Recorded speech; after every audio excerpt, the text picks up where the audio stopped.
Sebanyak 6 pejabat utama Polres Prabu-Mule dimutasi serta meloi serah terima jabatan di halaman Mapolres Prabu-Mule. Mutasi berdasar ke surat keputusan serta telegram Kapolda Sumsel.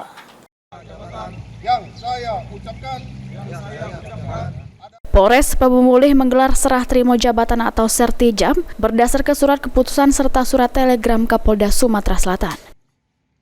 Jurus sertijab ini sebanyak 6 perwira terdiri dari Sikok Kabak, 2 Kasat serta 3 Kapolsek di Polres Prabu-Mule berganti.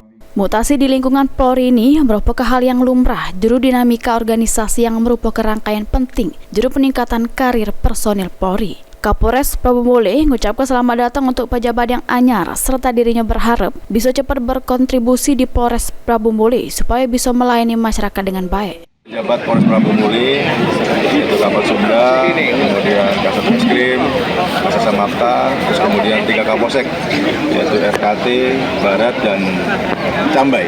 Tentunya untuk pejabat yang baru kita selamat datang. Kemudian kita berharap dengan tenaga baru, dengan semangat yang baru, tentunya akan memberikan kontribusi, menunjukkan inovasi dalam rangka terus membuat Polres Prabu-Mule ini bisa semakin maju, semakin bisa melayani masyarakat, semakin dapat melaksanakan tugas ke depan lebih baik.